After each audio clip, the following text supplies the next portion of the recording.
দিনটা ছিল শুক্রবার আর ঘড়িতে সময় এখন সকাল 7:30। আগে তো মেয়ে 8:30টায় স্কুলে যেত, তবে ক্লাস 11-এ ওঠার পর কিন্তু বাস তাড়াতাড়ি চলে আসে আর মেয়েকে কিন্তু 8টার সময়তেই বেরিয়ে যেতে হয়। আমি তো ওকে রোজ ভাত করেই দিতাম, ভাতের সাথে আলু ভাজা বা একটা ডিম সেদ্ধ বা কখনো ডিমের অমলেট এই সমস্তই করে দিতাম, তোমরা দেখেওছো। কিন্তু না, কিছুদিন থেকেই দেখছি ও ভাত খেয়ে একেবারেই যেতে চাইছে না। এখন কি খাচ্ছে বলো তো? দুধ দুধ, মুড়ি আর তার সাথে কলা দিয়ে মেখে, ও ঠাম্মিও মেখে দেয়, ও ঠাম্মির হাতের মাখাটা বেশ ভালোবাসে। আর আজকে আমি মেখে দিলাম। আর সকাল সকাল এই সমস্ত যখন খেয়ে যায়, ম্যাগি হোক বা এই যে দুধ, মুড়ি, কলা হোক, তখন কিন্তু বলে, মা তুমি আমাকে একটুখানি খাইয়ে দাও।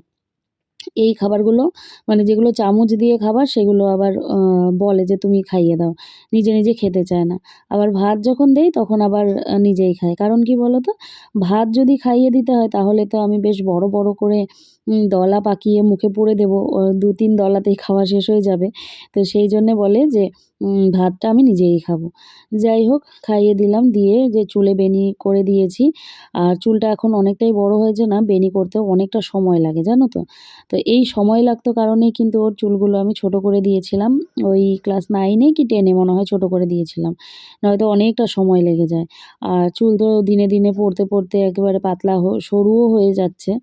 তো এই দেখো এখানে জুতো পরে নিচ্ছে আর ওর বাবা কিন্তু আগেই ব্যাগ নিয়ে বেরিয়ে গেছে। তো মেয়ে স্কুলে যাওয়ার পরে আমি শুয়ে পড়েছিলাম কিছুক্ষণ আরও। তার আগে এই যে দেখো ভিজিয়ে রেখেছিলাম, কি বলো তো এটা? এটা হচ্ছে ওই মৌরি ভেজানো জল। রাতের বেলা কিন্তু আমি 1 চামচ মতো মৌরি এমনি প্লেন জলেই ভিজিয়ে রাখি। তো সেই জলটাই এখন আমি খাবো। এই যে একটুখানি ঘুঁটে নিচ্ছি, নিয়ে ছেঁকে নেব। মৌরি ভেজানো জল খাওয়া না খুব ভালো। আমি এর আগেও খেয়েছিলাম, তো মাঝে বাদ দিয়েছিলাম। মাঝে আবার খাচ্ছিলাম হচ্ছে চিয়া সিড। একটুখানি অল্টারনেট করেও খেতে হয়। তো সেই জন্য মাঝে কিছুদিন চিয়া সিড খেলাম, ওই মাসখানেক মতো। এখন আবার কিন্তু ওই মৌরির জলটা খাবো 1 মাস মতো। মৌরির জল খেলে না হজমের কোনো রকম সমস্যা হয় না, গ্যাসের সমস্যা হয় না। তারপর হচ্ছে তোমার বেশ ভালো আরকি, শরীরটাও হাইড্রেটেড থাকে। তো সেই জন্য আমি একটুখানি মৌরি ভেজানো জল খেয়ে নিই। তোমরা কারা, কারা এরকম ভেজানো জল-টল খাও আমাকে কমেন্ট করে জানিও। খেতে খুব একটা ভালো লাগে না, তবে ভালো জিনিস তো খারাপ হয় আমরা সবসময়ই জানি, তাই না? তো সেই জন্য একটু খারাপ জিনিস খেয়ে যদি ভালো থাকা যায়, তো সেই জন্যে চেষ্টা করা আরকি। যাই হোক, এবারে অনেকক্ষণ পরে আবার তোমাদের সামনে আসলাম। বাবা এনেছিল এঁচোড়। তো দেখো এঁচোড় কেটে নিয়েছি। কেটেই নিয়ে এসেছিল, শুধুমাত্র ছোট, ছোট করে কেটে নেওয়া।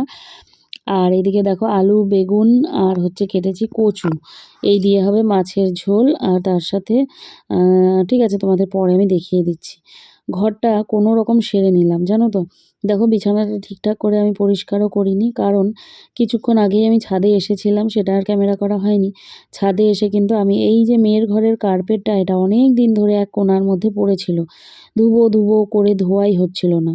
মেয়ের বাবাও বলেছিল যে তুমি ভিজিয়ে দিও, রবিবার করে আমি ধুয়ে দেব। সেটাও দেবো যে তাও হচ্ছিল না। আজকে হঠাৎ করে কি মনে হলো বারান্দাটা একটুখানি পরিষ্কার করব ভেবেছিলাম। তো সেইখান থেকে এই যে কার্পেটটা বেরিয়েছে। কার্পেটের মধ্যে আসলে মেয়ে ফেলে দিয়েছিল আবির। ওই এবার তো ওই হোলি খেলা, আবির খেলা অনেকটাই আগে হয়েছিল। তখন শীত, শীত ছিল। তো এই কার্পেটের ওপর বসে, বসে আবির দিয়ে কি খুঁজখুজ করছিল মনে হয়, করতে, করতে এই কার্পেটের ওপর পুরো আবিরটা পড়ে যায়। তো এখন মানে উঠবে কি করে আর? আর ওইভাবে তো পেতে রাখাও যাবে না। তো সেই জন্যেই উল্টো করে ভাঁজ করে কিন্তু এক কোণায় আমি রেখে দিয়েছিলাম। ধুবো ধুচ্ছি করে, ভাবো ২-৩ মাস আগের কথা প্রায়। তো ২-৩ মাস পরে ফাইনালি আজকে আমি ভিজিয়ে দিয়ে এই যে একটুখানি ব্রাশ দিয়ে, দিয়ে যে সমস্ত জায়গাগুলো আবিরগুলো পড়েছিল। আগে না আমরা যখন আবির খেলতাম তখন আবিরগুলো না জল দিয়ে ধুলে উঠে যেত। শরীর থেকেও উঠে যেত। আর এখন না আবিরগুলো কেমন যে রঙের মতো, সহজে উঠতেই চায় না। তো এই ক্ষেত্রেও তাই হয়েছে জানো? এই যে দেখো জল দিয়ে সার্ফ দিয়ে কিন্তু ভিজিয়েছি, তারপরেও উঠতে চাইছিল না। তারপরে এই যে ব্রাশ করলাম কতক্ষণ ধরে, এই যে সাদা, সাদা জায়গাগুলো। তো তারপরে কিন্তু ওই কি বলবো, রঙগুলো উঠেছিল জানো? যাই হোক, কার্পেটটা ভেজানোর পর কিন্তু প্রচুর ভারী হয়ে গেছে। আমার একেবারে মানে কোমর শিরদাঁড়া ব্যথা হয়ে যাচ্ছে। এরকম অবস্থা। জানোই এই সমস্ত জিনিস ভেজানোর পর কতটা ভারী হয়ে যায়। এই কার্পেট বলো বা মশারি বলো, তারপরে বলো হচ্ছে কম্বল, ওই যে পাতলা পাতলাগুলো যে কমফোর্টারগুলো থাকে সেগুলো, এগুলো ভেজালে কিন্তু প্রচুর ভারী হয়ে যায়। আজকে মনে হয় প্রথম কোনো কিছু ধোয়া কাচা করতে তোমরা আমাকে দেখছো, এতদিন থেকে ভ্লগ করছি। আসলে ছাদে তো এইভাবে এসে কখনো কিছু মানে ধোয়া হয় না। বেশিরভাগ বড়সড় কাপড় চোপড় যেগুলো আমি মেশিনেই দিয়ে দিই, তোমাদেরকে আর দেখাবো কীভাবে। আর দেখতে পাচ্ছ কী পরিমাণ রোদ, তো ভাবলাম যে এই রোদটাকেই কাজে লাগাতে হবে, আমার কষ্ট হয় হোক। আর সকাল সকাল না, বিশ্বাস করো, মা বলে যে সকাল সকাল ধুয়ে দিলে অনেকটাই সুবিধা হয়, হেল্প হয়, জলও ঝরে যায়, শুকিয়েও যায়। আমার সকাল সকাল এই যে ধোয়া কাচা এই সমস্ত করতে একেবারেই ভালো লাগে না, কারণ আমার শরীরটাই চলে না। যত বেলা হয় তত আমি কাজ করতে পারবো, কিন্তু সকাল থেকে আমার শরীর একেবারেই চলে না। জানি না কেন, এটা আমার আগাগোড়াই। সকালে আমার কারোর সাথে ঠিকঠাক করে কথা বলতেই ইচ্ছে করে না, আর কাজকর্ম তো দূরের কথা। সেই হচ্ছে কথা। একেকজন মানুষের একেক রকমের কি বলবো, নিয়ম নীতি থাকে, তাই না বলো? তো আমার এখন শরীরটা যখন চলে না, তাহলে আর কি করতে পারি আমি, বলো তো? তোমরা বিশ্বাস করবে, যখন আমি পড়াশোনা করতাম, যেই সমস্ত টিউশনগুলো সকালে পড়াতো, মানে 6:30 7টা থেকে যে সমস্ত টিউশনগুলো পড়াতো, সেই টিউশনগুলো আমি জয়েন করতাম না। হ্যাঁ, তো এরকম অবস্থা ছিল। সকাল থেকে আর তোমাদের সামনে এসে কথা বলাই হয়নি। হ্যালো এভরিওয়ান, সবাই কীরকম আছো? আশা করছি খুব ভালো আছো, সুস্থ আছো। এদিকে আমরাও ভালোই আছি। আজকে হচ্ছে শুক্রবার, বেলা এখন অনেকটাই, 2টো বেজে গেছে। আর দেখলে তোমরা, কোনো রকমে বিছানাটা তুলে, মেয়ের ঘরটা পুরোই তুলেছি, আমার ঘরটা কোনো রকমে তুলে রেখে চলে আসলাম এই যে কার্পেটটা ধুয়ে দিতে, ভিজিয়ে রেখেছিলাম। তো এখানে দিয়ে দিলাম, ওই পাশ থেকে পুরো রোদটা এই পাশে আসে। আজকে যদি না শুকায় কালকে শুকিয়ে যাবে, আজকে হয়তো জলটা ঝরে থাকবে, কালকে শুকিয়ে যাবে পুরোটা। তো এতক্ষণ রোদ ছিল, এখন আবার রোদটা নেভা নেভা হয়ে গেল। প্রচুর ঘামচি, বিধ্বস্ত লাগছে, গরমে না শরীর চুলকাচ্ছে, এরকম অবস্থা। এত মানে ঘেমে যাচ্ছি, আর ঘেমে ঘেমে শরীরটা চুলকাতে শুরু করেছে, এই রকম, বুঝলে? তো যাই হোক, কাজকর্ম রান্নাবান্নার দিকে সমস্ত কিছু শেষ, কাটাকুটি। আর হচ্ছে মার রান্না হয়েও গেছে। আজকে হয়েছে কাঁঠাল দিয়ে চিংড়ি দিয়ে, তার সাথে হয়েছে বাটা মাছ দিয়ে আর রুই মাছ দিয়ে একটা ঝোল, তার সাথে হয়েছে কচুরলতি। তো কচুরলতিটা আমি 2 দিন আগেই কেটে রেখেছিলাম, সেই জন্য আজকে আর কাটতে হয়নি, আমার সুবিধা হয়েছে, বুঝলে? তো এই হচ্ছে আপডেট। তো চলো, আবার কালকে মানে গতকালকে যেরকম হয়েছিল, এই যে দুপুরের পর থেকে মেঘ করে করে মুষলধারে বৃষ্টি, আজকে আবার সেই রকমই হচ্ছে। তো যাই হোক, গতকালের ভিডিও এখনও রেডি করতে পারিনি, এখন গিয়ে স্নান টান করে রেডি করব। তো চলো, পরে আবার আসছি তোমাদের সাথে কথা বলতে। এই দেখো, এইভাবে করে মেলে দিলাম, তোমাদের দেখাচ্ছি। এই যে জল যদিও আমি অনেকটা ঝরিয়ে নিয়েছি, রেখে দিয়েছিলাম কিছুক্ষণ।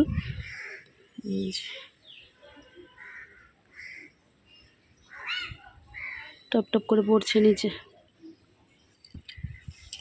থাক এইভাবে, রোদটা নেভা নেভা হয়ে গেল। এই দেখো, আজকে রান্না বান্না হয়েছে এঁচোড় দিয়ে, চিংড়ি দিয়ে, আর তার সাথে পেঁয়াজ দিয়ে দেওয়া হয়েছিল। আর এদিকে দেখো বাটা মাছ, তার সাথে কিন্তু রুই মাছও আছে এখানে। রুই মাছ বাটা মাছ দিয়ে একটাই ঝোল হয়েছে, আলু বেগুন কচু দিয়ে, আর তার সাথে হয়েছে কচুর লতি রসুন দিয়ে। তো এই আমাদের আজকে রান্না বান্না। তো অনেকটা সময় পর আবার আসলাম। এই দেখো, মাঝে আমি কুলেখাড়া জাল দিয়ে রেখে দিয়েছিলাম, আর গুড় ভিজিয়ে। তো এই দুটো কিন্তু আজকে একসাথেই করে দিয়েছি, কারণ শুধু শুধু কুলেখাড়াটা দিলে না মেয়ে খেতে চায় না। তো সেই জন্য দুটো মিক্স করে দিয়েছি, কত সুন্দর মতো খেয়ে নেবে, তোমরা দেখবে। বলছে যে মা তুমি এটা ভালোই করেছো, আমি গুড়ের জলটা খেতে পারি কিন্তু কুলেখাড়াটা খেতে পারি না। তো এই দেখো, খেতে কিন্তু পারছে। প্রথমে একটুখানি টেস্ট করে দেখলো, তারপর দেখছে মিষ্টি মিষ্টি লাগছে, তারপরে এই যে খেয়ে নিল।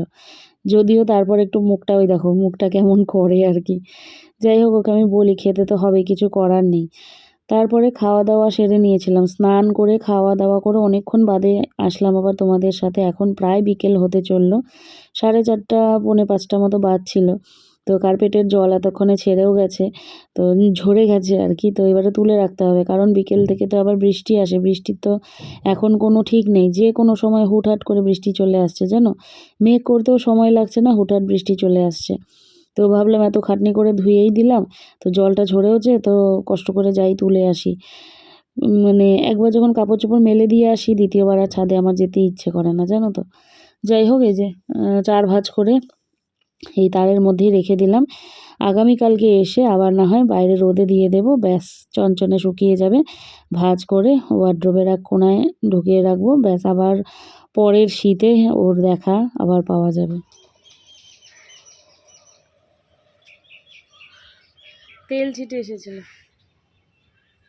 ফসকা পড়ে গেছে। তো ওই যে ওই কার্পেটটা তুলে ভেতরে দিয়ে রাখলাম, দিয়ে এবারে যাব, মেয়েকে একটা আম কেটে দেবো, আম খাবে বলছে।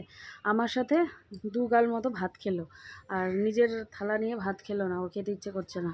ওই আসার পরেই দিয়েছি ওকে, ওই যে গুড়ের জল আর হচ্ছে কুলেখাড়ার জল, সেটা খেয়ে নাকি ওর পেট ভরা ভরা লাগছে, আর স্কুলে টিফিনও খেয়েছিল সেই জন্য।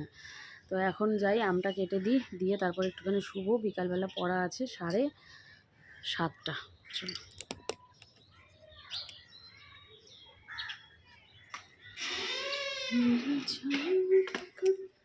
স্ট্যান্ডে লাগানো।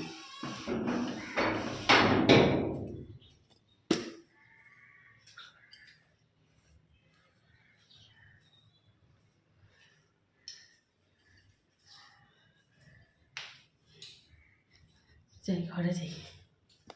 মেয়ে ভাত খেতে চায়নি আজকে, কারণ ওর পেটটা নাকি ভরা ভরাই ছিল। তো সেই জন্য করেছি কি বলতো, আমার থালাতেই আমি একটুখানি বেশি করে ভাত এনেছিলাম, তো সেই ভাত এনে ওকে আবার 2 গাল মতো খাইয়ে দিয়েছি। আর এখন এই যে আমি ওষুধ খেয়ে নিচ্ছি ছাদ থেকে এসে। আসলে ভুলে গেছিলাম আমি ওষুধ খাওয়ার কথা। তারপর রিয়া যখন ফোন করলো যে ওষুধ খেয়েছো কি না, তারপরে আমি বললাম যে না, ওষুধ তো খাওয়া হয়নি। তারপরে ওষুধটা খেয়ে নিলাম। আর এদিকে মেয়ের ঠাম্মি এই আমটা বের করে দিল। মেয়ে বলছিল আমি ভাত তো খাইনি, আমি আম খাবো। তো ওই যে বসে পড়লাম আবার আম কাটতে। তো আর বটি টটি বের করতে ইচ্ছে করছিল না, আর চাকু দিয়ে না আমি খুব একটা ভালো মতো কাটতে পারি না। মানে কারুকার্য করতে নিলেই আর কি হাত টাত কেটে যায় আমার। তো সেই জন্যে মানে কি বলবো, আর খুব কষ্ট করেই কাটছিলাম। ওই যে বললাম, আবার রান্নাঘরে যেতে ইচ্ছে করছে না, কখন থেকে এই পাশ ওই পাশ আমি করেই চলেছি, বসতে আর পারছি না। তো এই যে দায় সারা অবশেষে কাজ করে নিলাম সুবিধার জন্যে। আমটা ধুয়ে নিয়ে এসেছি, বাটিটা ধুয়ে নিয়ে এসেছি, এসে এই যে মেয়েকে আমটা কেটে দিলাম। আর আটিটা আমি খেয়েছিলাম, মিষ্টিই ছিল।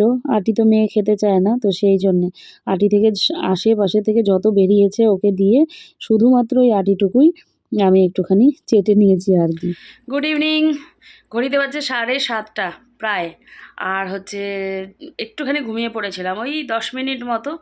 তারপর উঠলাম, উঠে নিয়ে ফ্রেশ হয়ে চা করলাম। এই দেখো চা তোমাদের দেখাবো, আর মনে নেই যে আমি আর মেয়ে খেলাম, ওইদিকে মাকে চা দিলাম, দিয়ে এবারে এই দেখো আমি তৈরিও হয়ে নিয়েছি।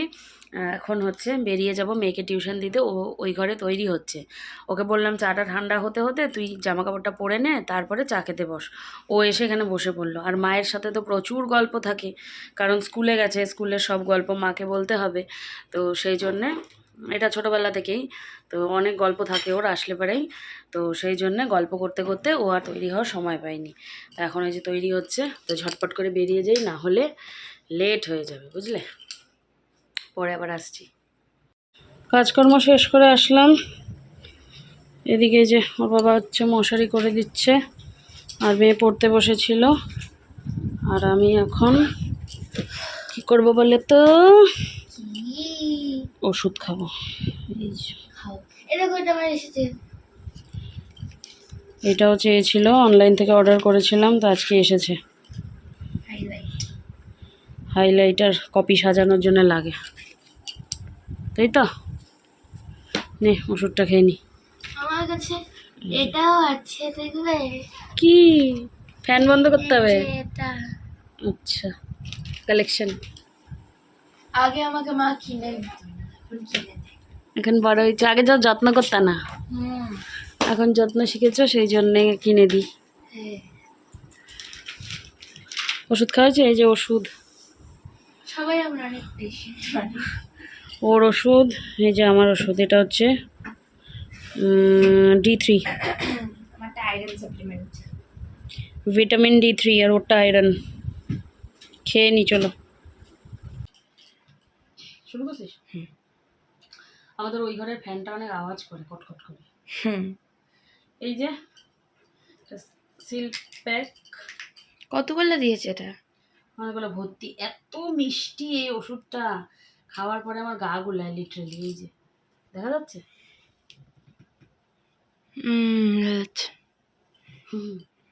খাই। এই বটলগুলোর কি করবে? ফেলে দিব।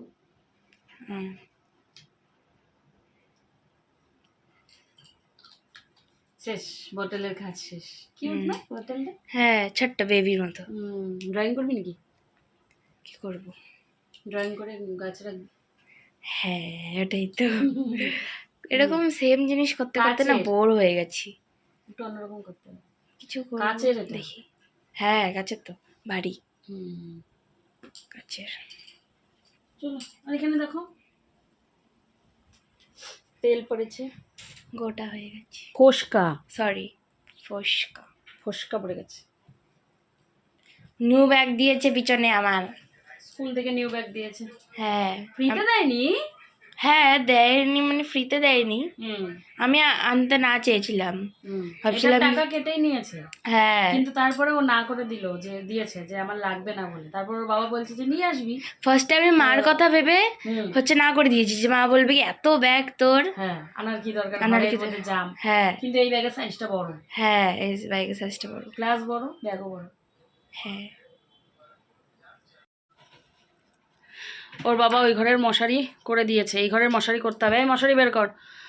ওই বকাঝকা করেছি রোজ রোজ দেরি করে, সেই জন্যে আজকে রাগ করেই খেতে দিয়েছি। রুটিও করিনি, মা গরম গরম ভাত করেছিল, তো কাঁঠালের তরকারি দিয়ে, ওর বাবা কাঁঠালের তরকারি খেতে তো ভালোই বাসে, কাঁঠালের তরকারি দিয়ে গরম গরম ভাত খেয়ে নিয়েছে, আমরা দুজনেও ভাত খেয়ে নিয়েছি।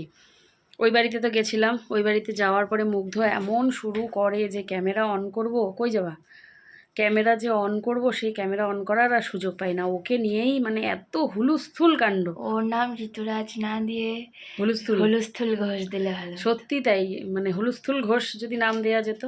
তাহলে তো ভালো। তারপরে আবার ওই মা দাদা ওরা ছিল, তো ওদের সাথেও কথা বললাম, তোমরা তো শুনেইছো যে দাদার কাজের ব্যাপারটা যেটা, তো সেটা নিয়েও একটুখানি মনটা খারাপ হলো, সেই জন্য আর ক্যামেরা অনও করিনি।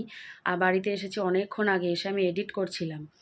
তো এই হচ্ছে কথা, মানে একটার পর একটা বিপদ ওদের লেগেই আছে। তো যাই হোক, চলো দেখা হচ্ছে পরের ব্লগে। আজকের এই ব্লগটাকে এখানেই শেষ করছি। সবাই তোমরা খুব ভালো থেকো, সুস্থ থেকো। আজকের জন্যে টাটা। যারা নতুন বন্ধু আছো চ্যানেলটিকে সাবস্ক্রাইব করে নিও। চলো tata, tata, good night. Good night.